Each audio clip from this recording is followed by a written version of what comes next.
আজকের চ্যাপ্টারটা is about communication tips when it comes to communicating with clients, customers, consumers. So আমরা যারা ব্যবসা করছি অথবা প্রফেশনাল ফিল্ডে আছি, আমাদের কাজ কি? We are here to satisfy customers. Interchangeably অনেককে ইউজ করে। কনজিউমার হচ্ছে যে ইউজ করছে, আর কাস্টমার যে কিনছে, রাইট?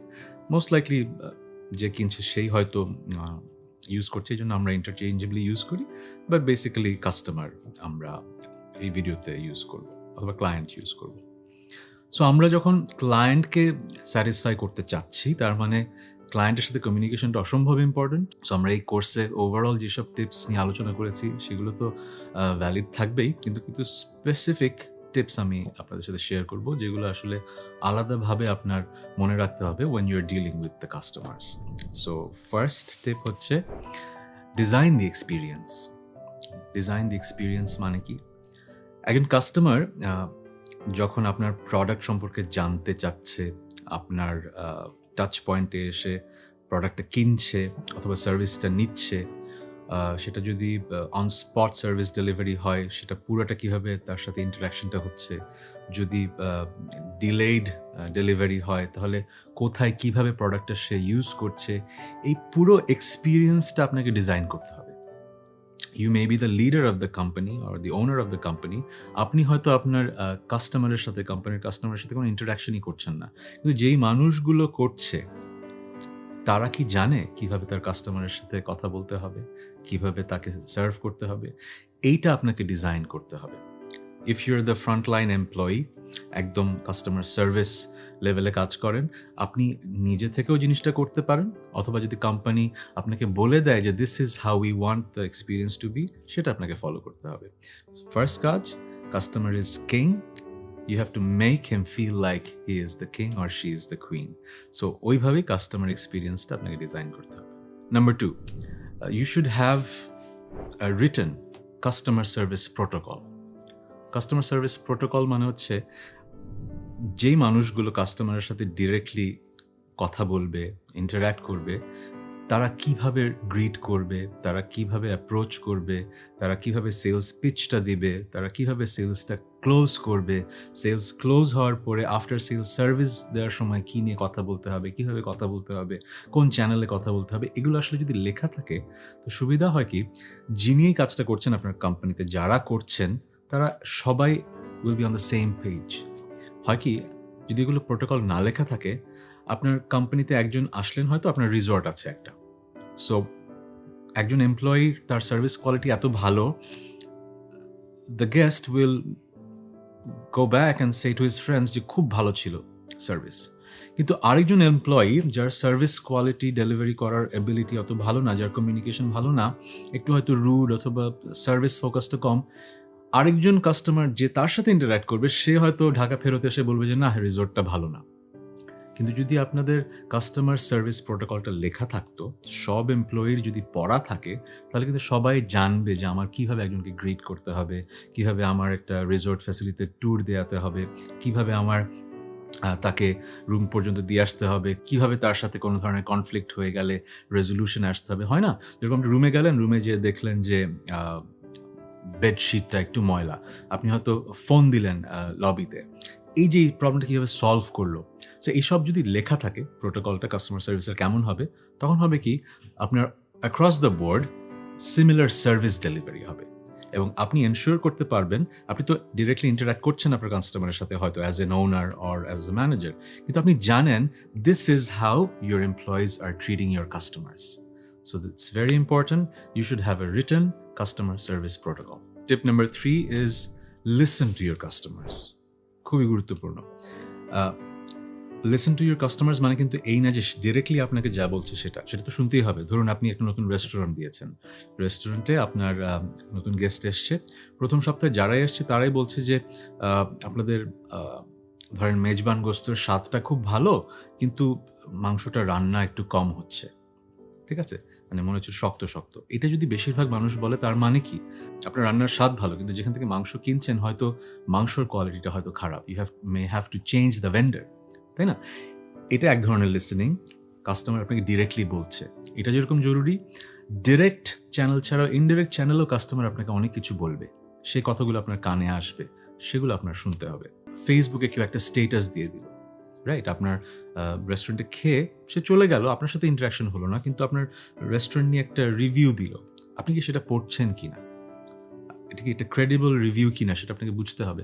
অনেক সময় হয় কি, অনেক ফাউল প্লে হয়, বাংলাদেশে না সারা পৃথিবীতেই হয়, যে কম্পিটিশন আপনার নামে বাজে রিভিউ লিখে দেয়, রাইট? এরকম কিন্তু হয়। কিন্তু আপনার যদি আসলেই জানার আগ্রহ থাকে, আপনি কিন্তু বুঝতে পারবেন যে এটা কি ক্রেডিবল একটা রিভিউ নাকি একটা অন্য রকমের ফাউল প্লে কিছু। যদি ক্রেডিবল রিভিউ হয়, you have to pay attention to it. আপনি হয়তো ডিরেক্টলি কারো কাছ থেকে শোনেননি যে আপনার রান্নার এই জায়গাটা একটু ভুল আছে, অথবা আপনার ইন্টেরিয়ারের কোনো একটা স্মেল খুব খারাপ, হয় না? নতুন ইন্টেরিয়ার করার পরে হয়তো পেইন্ট জবটা এরকম ছিল যে খেতে খারাপ লাগছে, অনেক বেশি স্মেল আসছে। সেটা যদি আপনি দেখে ফেলেন, তাহলে খুব তাড়াতাড়ি আপনার একটা ডিসিশন নিতে হবে, আমার ইন্টেরিয়ার কিছু একটা তাড়াতাড়ি চেঞ্জ করতে হবে। সো এই যে ফিডব্যাকগুলো আপনি পাচ্ছেন, এটা আপনাকে শুনতে হচ্ছে কিভাবে? Both through direct interaction and also through indirect interaction. চোখ কান খোলা রাখতে হবে, আপনার কাস্টমারের কথা শুনতে হবে। Number 4 is asking the right questions.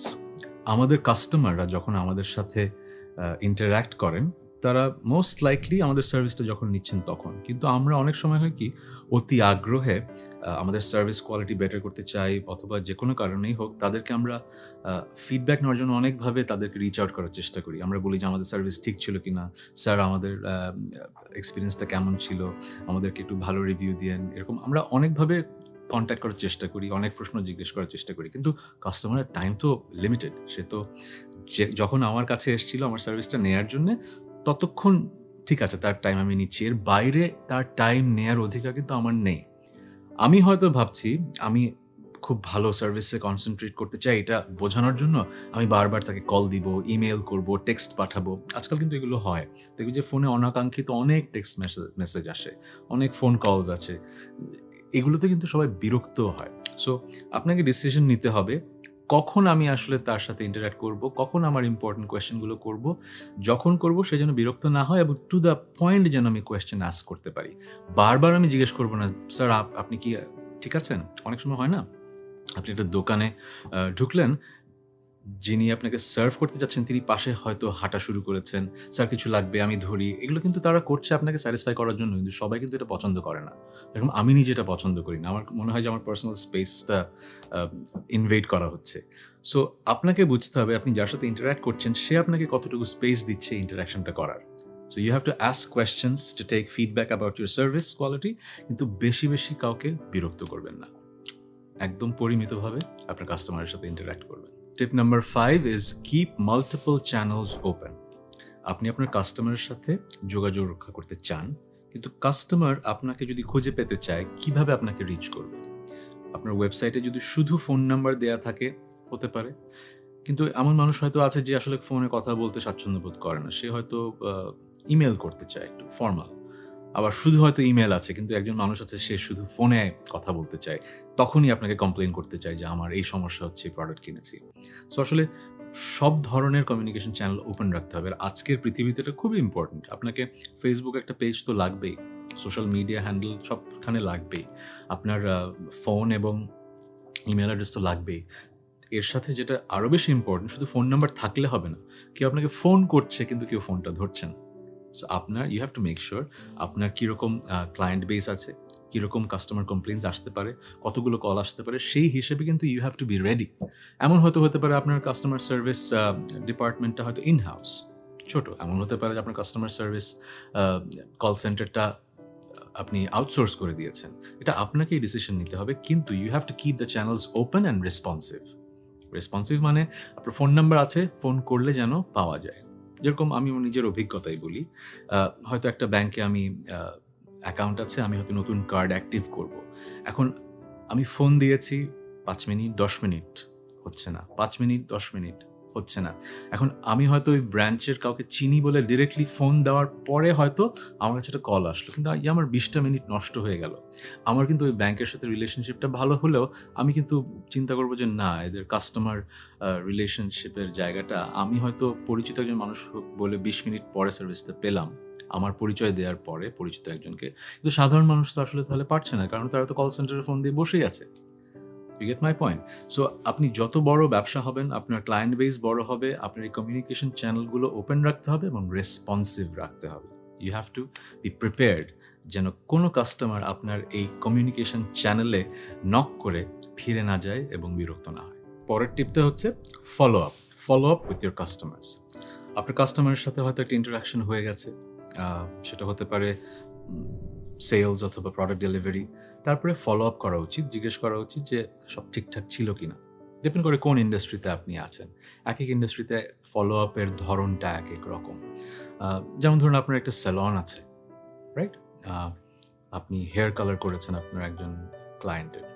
এখন হেয়ার কালার করার পরে সে বাসায় যেয়ে তো শাওয়ার নেওয়ার পরে কালারটা কি আসলে ঠিকঠাক আছে কিনা ফোন দিয়ে একটু কিন্তু ফলো আপ করলে হয় কি, দে ফিল স্পেশাল যে না আমাকে কেয়ার করলো। এগুলো হয় কি ওয়ান অন ওয়ান কানেকশনে রিলেশনশিপটা আরও স্ট্রং হয়। আমি একটা এক্সাম্পল দিলাম এরকম একটা ইন্ডাস্ট্রিতে যেটা সার্ভিস ডেলিভারি। প্রোডাক্ট ডেলিভারিতে কি হয়, ধরেন আপনি প্রোডাক্ট ডেলিভার করেছেন, আপনার রিসিটের মধ্যে একটা সার্ভের একটা লিঙ্ক থাকলো। আপনি বলে দিলেন যে স্যার আপনাদের কেমন লাগলো প্রোডাক্ট ইউজ করার পরে, এই লিঙ্কে যদি একটা সার্ভে আছে এটা যদি ফিল আপ করে ফেলেন আমাদের জন্য সুবিধা হয় এবং we will try to make our service delivery better next time. So অনেকভাবেই এই কাজটা করা যায়। সো এটা তো বললাম প্রোঅ্যাক্টিভ একটা ফলো আপ। অনেক সময় ফলো আপটা করতে হয় কাস্টমার কমপ্লেইন্সের পরে। যেরকম আপনার কাছে একটা কল আসলো যে প্রোডাক্ট ডেলিভারি হয়েছে কিন্তু প্রোডাক্টটা একটু ড্যামেজড, তখন আপনি বললেন যে আচ্ছা স্যার আমি দেখছি। কিন্তু হয় কি, আপনি যখন কাস্টমার কমপ্লেইন হ্যান্ডেল করছেন through a customer call centre, তখন আসলে যিনি এই কলটা ধরলেন এটা কি উনি রেসপন্সিবিলিটি নিচ্ছেন নাকি এরপরে সলিউশনের পরে আরেকজন কল দিচ্ছেন? এই প্রোটোকলগুলোও কিন্তু খুব ইম্পর্টেন্ট। আমার জীবনে এরকম হয়েছে, আমি একবার কল দিয়েছি একটা সলিউশনের জন্য, উনি বলছেন যে দেখছি, তারপরে কেউ আসলে আর দেখেনি। কিন্তু পরের বার আবার যখন কল করলাম আরেকজন ফোন ধরলো এবং তাকে আবার আমার এক্সপ্লেইন করতে হলো যে কী সমস্যাটা। ধরুন এই যে এক্সট্রাটা হ্যাসেলের মধ্যে দিয়ে আমি গেলাম, আমার কিন্তু ওই কোম্পানি থেকে অনলাইনে আর অর্ডার করার ইচ্ছাটাই কিন্তু চলে গেল। কিন্তু ব্যাপারটা যদি এরকম হতো যে আমি প্রথম কল করার পরেই আমার সলিউশনটা উনি করতে পারলেন, অথবা উনি পরের কলটা করে আমাকে বুঝিয়ে দিলেন যে এভাবে আগামীকাল আপনার রিপ্লেসমেন্টটা চলে যাবে, তাহলে কিন্তু অ্যাজ এ কাস্টমার আমাকে তারা লুজ করতো না। সো আপনার সবসময় মনে রাখতে হবে ফলো আপ ইম্পর্টেন্ট, একটা প্রোঅ্যাক্টিভ ফলো আপ। আপনি নিজে থেকে জিজ্ঞেস করছেন যে আপনার সব ঠিক আছে কিনা সার্ভিস ডেলিভারির পর। আরেকটা হচ্ছে রিঅ্যাক্টিভ, আপনাকে ফোন করে অথবা কোনোভাবে রিচ আউট করে বলা হলো কোনো একটা সমস্যা হয়েছে, সেটা আপনি প্রপারলি ফলো আপ করে নিশ্চিত করলেন যে সলিউশনটা পাওয়া গেছে কিনা। ফলো আপের ক্ষেত্রে একটা অ্যাব্রিভিয়েশন ইন্ডাস্ট্রিতে খুব ইউজ হয়, FCR, ফার্স্ট কল রেজলিউশন। মানে আমরা তো বিভিন্ন সময় জাজ করি একটা কোম্পানির সার্ভিস কোয়ালিটি কেমন। সো FCR যদি হাই হয়, মানে প্রথম কলেই যদি ম্যাক্সিমাম কমপ্লেইন্টস সলভ করা যায়, তার মানে সেই কোম্পানির কাস্টমার সার্ভিস ডেলিভারিতে ফলো আপটা খুব ভালো হচ্ছে। সো এই একটা মেট্রিক আপনার কোম্পানিতে কিন্তু এস্টাবলিশ করতে হবে যে কত পার্সেন্ট আমি রাখতে চাই FCR, কোন আমার নেক্সট ইয়ারের টার্গেট কত। সো এইভাবে যদি আপনি কাজ করেন ফোকাস টার্গেটেড, তাহলে আপনার কাস্টমার কমপ্লেইন্টসও কমবে এবং কাস্টমারের সাথে রিলেশনশিপও হ্যাম্পার হবে না। লাস্ট স্টেপ হচ্ছে you should customize your communication when possible. Customize করা মানে কি? কাস্টমাইজ করা মানে আপনার অফারিংটা, আপনার প্রোডাক্ট বা কমিউনিকেশন অফারিংটা টেইলার করা for the individual who is buying or coming to your premises for service delivery. মানে কি? মানে ধরুন একটা এক্সাম্পল দিই, আমার মনে আছে, কোন দেশে ঘটনাটা সেটা এখন মনে নেই, কিন্তু ঘটনাটা মনে আছে। লোকেশন বেসড টেক্সটিং, মানে আমি একটা নতুন দেশে গিয়েছি, সিম নিয়েছি, জিপিএস লোকেশন তো অন করা ফোনে। সো যখন মার্কেটে ঢুকেছি একটা শপিং সেন্টারে, ওই শপিং সেন্টারে একটা স্টোর থেকে আমার কাছে একটা টেক্সট এসছে এবং আমার নাম সহ টেক্সট এসছে। এখন কিভাবে আসলো? So they customized their marketing campaign in a manner যে হয়তো এই টেলিকম কোম্পানির সাথেই তাদের একটা কন্ট্রাক্ট আছে। এক্স্যাক্ট ব্যাপারটা তো আমি জানি না, আমি জাস্ট এটা বুঝেছি যারা কাস্টমাররা ওই সিম কার্ড নিয়ে একটা মার্কেটে এন্টার করবে তাদেরকে ডিসকাউন্ট স্পেসিফিক্যালি টেক্সট করা হবে। আমাকে আমার নাম ধরে আসলো যে welcome to this market, our store is located in this floor, for you we are offering this person discount for the next কিছু একটা আওয়ার্স লেখা ছিল। এক্স্যাক্টলি তোমার মনে নেই, বাট আমার মনে আছে যে আমার নাম ধরে ওই মার্কেটের একটা স্পেসিফিক দোকান থেকে আমার একটা স্পেশাল একটা প্রমোশনাল অফার দেওয়া হলো। আমার কিন্তু ওই শপিং সেন্টারের সব দোকানে যাওয়া হয়নি, কিন্তু ওই দোকানটা কিন্তু যাওয়া হয়েছিল। কিনেছি কি কিনে নেই সেটা পরের ব্যাপার, কিন্তু অ্যাটলিস্ট আমাকে তো টার্গেট করতে পারলো সুন্দর করে, আমি তো অ্যাটেনশনটা তাকে দিলাম। সো এটাকে বলা হয় in a way customized communication. এটা যে শুধু লোকেশন বেসড টেক্সটিং দিয়ে করা হয় তা না, অনেকভাবেই করা যায়। সেটা মার্কেটিংয়ের সেলস এবং সেলসম্যানশিপ কোর্সে আসলে এগুলো পড়ানো হয়।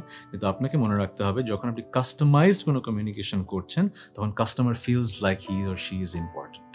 তাকে ওই ফিলিংটা দিতে পারে customize communication. So these were the tips for you all, যারা আপনারা কাস্টমারের সাথে কমিউনিকেশনটা আরও স্মুথ করতে চান, সুন্দর করতে চান। শুরু থেকে অনেকগুলো পয়েন্ট বললাম। একটা পয়েন্টে কিন্তু আসলে আমি স্ট্রেস দেব, মানে কাস্টমার কমিউনিকেশন প্রোটোকলটা যদি লেখা থাকে, সবার সাথে কমিউনিকেট করা থাকে, ফলো আপটা যদি করা থাকে, হোলিস্টিক একটা অ্যাপ্রোচ নিলে আপনার কাস্টমার কমিউনিকেশন খুব স্ট্রং হবে। লাস্ট কয়েকটা ক্লাসে আমরা প্রফেশনাল কমিউনিকেশনের কথা বলেছি। প্রফেশনাল কমিউনিকেশনের চ্যাপ্টারটা আজকেই শেষ হচ্ছে। নেক্সট ক্লাসে আমরা শুরু করব পাবলিক স্পিকিং নিয়ে আপনাদের জন্য কিছু। নেক্সট ক্লাস আমাদের এই কোর্সের শেষ ক্লাস। আমরা শিখব পাবলিক স্পিকিংয়ের কিছু tips. So see you in the next class.